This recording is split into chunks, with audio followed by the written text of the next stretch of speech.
One such dispute I found myself involved with ended up being called the case of the $1 million comma. It was a fight between two Canadian cable companies. And the government agency involved ended up saying, we think one of the parties wins because of this comma. And so I was hired to explain the significance of the comma. And what I ended up saying was, only in the strange world of traditional contract language could someone think that this comma is relevant to this problem.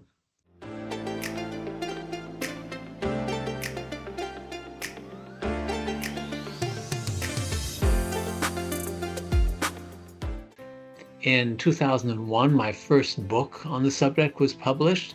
Then in 2004, the first edition of my book for the American Bar Association was published. And a couple of years later, I was able to stop practicing law and devote myself full-time to my grand passion for contract language.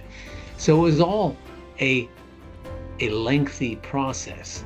And I was 43 years old when the first edition of my ABA book was published. That's pretty late on for someone to think, this is where my career starts.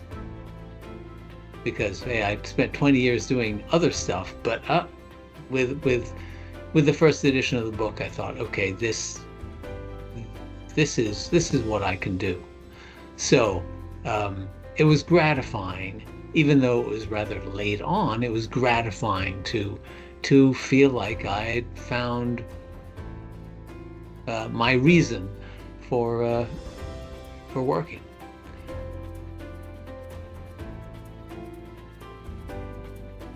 I think my international background just made me more aware that people around the world have the same issues in dealing with contracts drafted in English.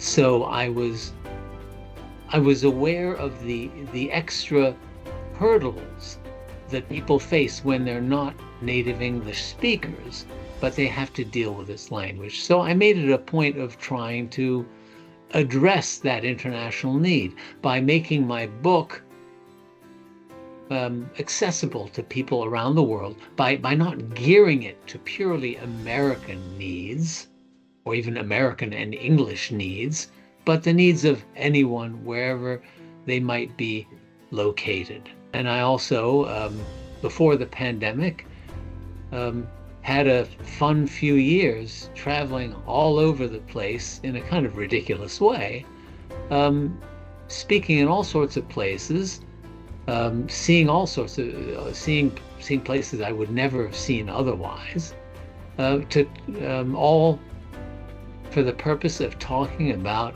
this one subject. It was a little funny. I would go to places that to me seemed very exotic, but we'd always talk about the same thing: contracts drafted in English contract language. There are two challenges in contract drafting. One is the issue of what you say in a contract. The other is the issue of how to say clearly and concisely whatever you want to say in a contract. But that's an introduction to a bigger task, which is, okay, I know how to say clearly and concisely whatever I want to say, but I don't know what to say in this kind of contract for this kind of deal I'm working on. That is ultimately the bigger challenge.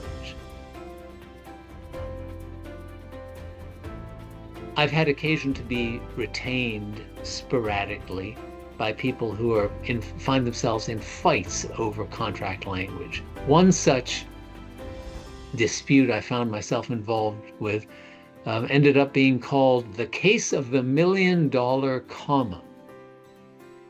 It was a fight between two Canadian cable companies.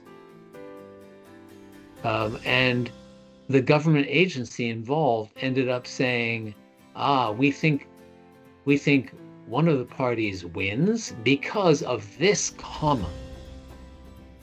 And so I was hired to explain the significance of the comma.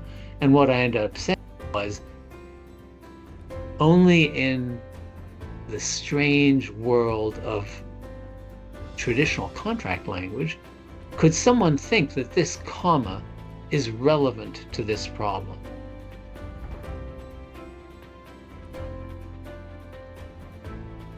Looking at the building blocks of contract language will always be part of my activities, but since the building blocks of contract language is just a starting point, I also have this whole other task to try and help people with by giving them a source of reliable contract language for specific kinds of deals.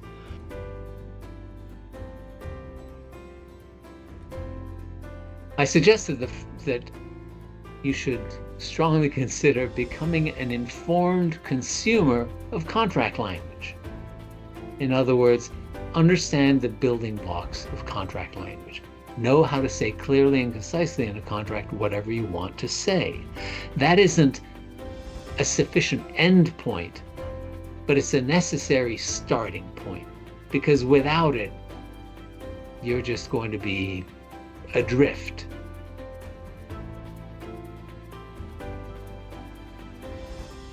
I've long baked pizzas. Pizzas have been my thing.